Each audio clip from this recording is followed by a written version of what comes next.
Thank you. So I'm sharing my screen.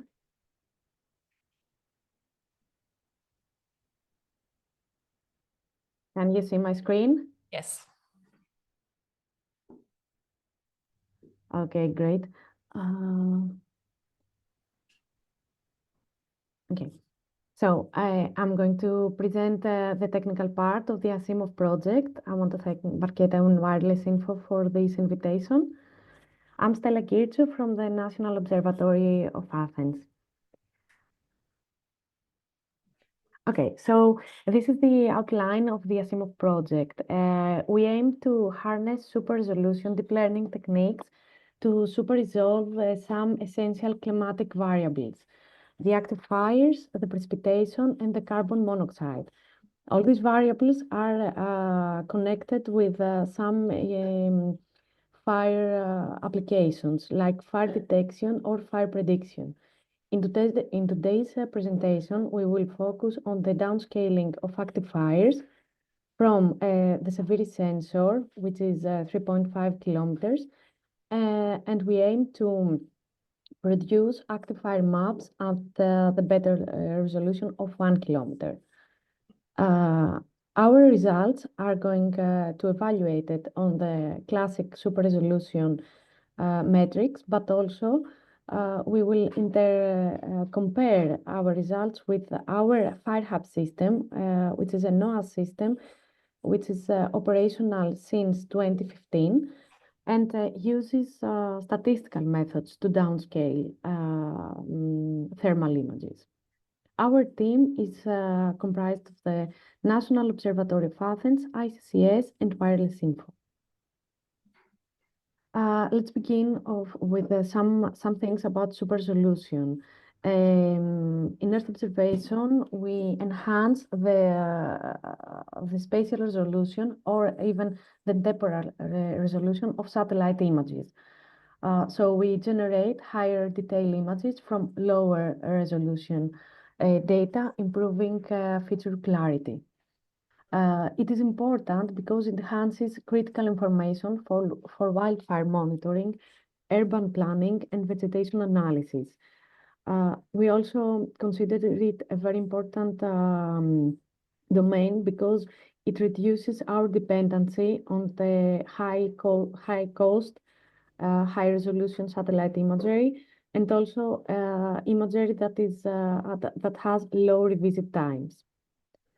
Some example applications are the fire detection, such as this project and this presentation. Also, some other applications is the accurate boundary mapping for buildings or from agriculture or for environmental studies. The super resolution models learn patterns from paired low and high resolution images. These images should be geolocated and be very close in time. And some challenges are that the super resolution models may generate artifacts or hallucinate the details. They require large data sets with high resolution ground truth for training and also require high computational resources. Here are some examples of available satellite sensors for fire detection. This is a geostationary satellite which captures constantly the same region on Earth. It gives a new image every 5 or 15 minutes in a low spatial resolution of 3 kilometers, about 3 kilometers, and we cannot have a global coverage. On the other hand, we have polar orbit satellites such as MODIS that we also used in this study. We have a new image every day, about every day, maybe a bit more or a bit less, with better spatial resolution, 250 meters to 1 kilometer, with a global coverage. What we will do in this study, we will use high resolution MODIS images to super resolve the low resolution images, the severe images. Here is an example how a wildfire looks like in a severe image and in a modest image. In this circle, you can see the pixels that are highlighted with a white color, which means that they reflect a lot in the thermal channels. And here is the modest one. We can see that we have much more detail in the modest images. And here is another example. We have the passes or the common passes of severe and modest in different hours and days for a wildfire event. And here in the first example, you can see that in the modest image, we have a small pixel that highlights the presence of fire, which was not detected by severe yet. Currently, the state-of-the-art for downscaling thermal images for fire detection are based on machine learning approaches, but also in statistical approaches. So machine learning has not yet overcome the statistical approaches. These two studies have used GOES 16 geostationary images. This is a satellite that captures images at America. And they also use some static features like fuel models and topography to downscale them. In the second study, they also used VIRS training data. It's another polar satellite, and they use them as labels. For the statistical approaches, we have the real-time fire monitoring service, which is also our use case.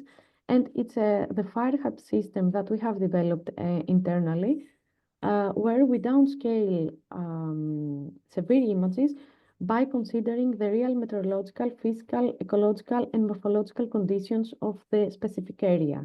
So for each pixel or sub-pixel of 500 meters, we consider the wind conditions, the fuel types, and the fuel provenance to fire, the altitude, the slope, and the aspect features. And here you can see the continuous monitoring of a wildfire in a Greek island. Each color is the confidence level of this pixel to have an active fire. For this study, we used the Greek Fire Brigade Fire Archives, which give a CSV and includes the location of fire ignition point in latitude and longitude coordinates, the date and the time of ignition, and also the extinguishment. We also used the firm's annual summaries MODIS for the detected fire hotspots. This is also a CSV which provides latitude and longitude coordinates for the active fires that were captured for the MODIS satellite. Of course, the severe satellite, which is the geostationary that we aim to downscale. For labels, we used the MODIS thermal anomalies products, and also some extra features such as topography and fuel maps. To download and process all this data, we used Python libraries. We used specifically DAC for downloading severe images, where you simply query the collection you want to download with the satellite, the area of interest, and the starting and ending date. And then you send a request, and you download the images. And also PyModis for MODIS images downloading. The process is very similar, and both both libraries need to sign up and provide your credentials in order to be able to download. For the geoprocessing and harmonization, we use GDAL to georeference the images to a common reference system, the WGS 84. and the X-ray to harmonize them in space to a common grid. So we used the interpolation function that X-ray provides. And all the images were interpolated according to the HRV channel of Severi. This is the whole process of the collection and harmonization. We used fire brigade fire inventory, the Greek fire brigade's inventory fires to clear the MODIS active fires. The MODIS active fires, the MODIS active fire product includes many false positive or false negative instances. So we filter them according to fire brigade's records. And after the filtering, we had the clear MODIS acquisition times with actual fire events we needed to download. From the MODIS acquisition times, we requested for the specific Severi images. Here, I should say that for every MODIS acquisition, we have an available Severi image because Severi images are available every 5 minutes. So with a very, very small time latency, we can find a very close in time Severi image. The only probability to not have a Severi image is if MODIS is outside of this field of view. But in our case, this is not possible because we are focused on Greece. After we download the Severi images, we also reproject them in the WGS84 coordinate system, and we combine all the data along with the static data in a common grid of 1 to 1 kilometer. Then we have a spatiotemporal harmonized dataset, which is cropped at 128 pixel tile and centered at file ignition coordinates. After the data processing, here I present an example of a tile. Here we produced also aspect slope and topographic position index from the elevation. And as you can see, the sea has null values. This area is from northeast Greece. One problem we detected is the canopy cover and canopy height have many null values, and we will discuss about it later. And here you can see the HRV band of Severi, which is the only band that Severi provides at 1 kilometer, and the RGB composite of Severi, which is in 3 kilometers. The difference is very obvious. And here is the label. So for all this area, the active fires are these white pixels. This dataset contains 18 features plus the MODIS active fire map for 1,635 fire events. The specificities of our problem is that we have built a very imbalanced dataset. Only 6,000 out of the total 209,000 pixels in the dataset are fire pixels. And also, in each tile, we have very different fire sizes. So a fire in a tile could be 1 pixel, but also it could be 278 pixels. For this reason, we clustered our tiles based on the number of pixels in the MODIS tile, and we used dbScan technique. The scope of the clustering was to perform a stratified split of the dataset based on the fire size and have a similar distribution of fire sizes between the training, validation, and test datasets. Let's go back to the state of the art. So we also said before that we have 2 machine learning, deep learning super resolution works here. The first study used all the spectral information acquired from the GOES geostationary platform, along with some static features such as fuel model data and topography, and also some vegetation properties. But the study recognized a limitation of the proposed algorithm in terms of false positives, which might have been influenced by the use of the weighted cross-entropy loss function. In the second work, they proposed an encoder deep learning model to enhance the spatial resolution of the active fires that were detected by GOES images, and they trained their model using high spatial resolution VIRS satellite images. They tested various loss functions, and they used only the one GOES channel as input feature to the model, but they achieved a low intersection over union score. It was between 0.02 and 0.2 for 5 less than 20% coverage, and between 0.03 and 0.14 for large size fires. The problem detected from the review of the state of the art is that both models achieved poor performance.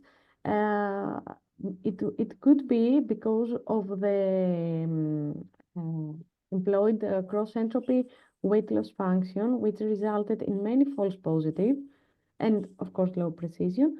And for the autoencoder, could be due to the Jacob loss function, which is unsuitable for imbalanced binary segmentation problems. We attempted to improve the performance of the existing state-of-the-art models using specialized loss functions for imbalanced semantic segmentation. So we employed these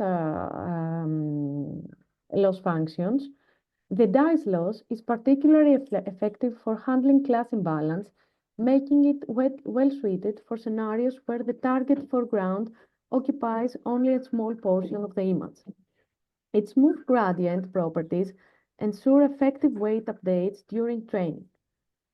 Focal loss, on the other hand, is a modification of cross-entropy loss and addresses class imbalance by focusing on learning on hard examples. It's proven to be valuable for tasks such as object detection and semantic segmentation. The Tversky laws extends dice laws to better manage class imbalances, while its variant focal Tversky laws incorporates a focal mechanism. The other two losses are the weighted cross-entropy loss is the cross-entropy loss with either predefined weights for each batch or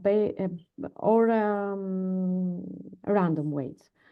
But we used predefined weights for batch losses for each loss based on the number of fire pixels.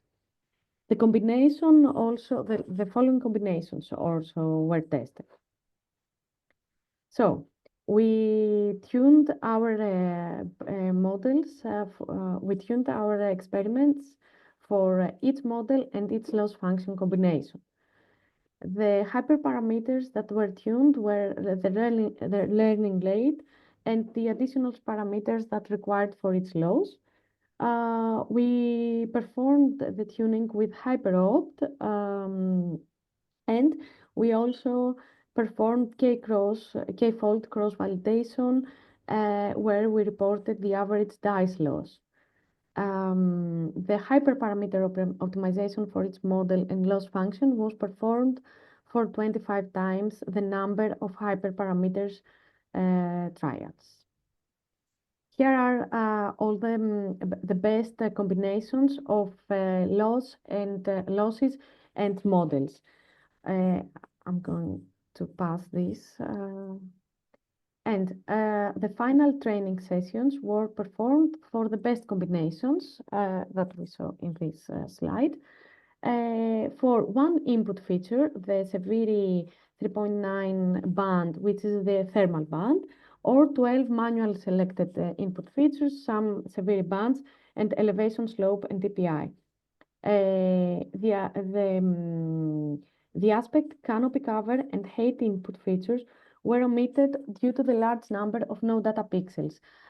This is what we saw in the slide with the features. Even when we hindered the model training, even when we replaced the null values with a constant, the model training was disabled. The training sessions were performed for 300 epochs and batch sizes of 16 and 30 with early stopping with patients 15 epochs. So these are the results for small size fires and medium size fires. The autoencoder modeled with a combined dice and binary close entropy laws, a batch size 16 can achieve the best performance in with only one feature, the severity 3.9 micrometers band, which is the thermal band. For large size fires, the autoencoder model with a combined J-card and weighted binary cross entropy laws could efficiently monitor with the best way.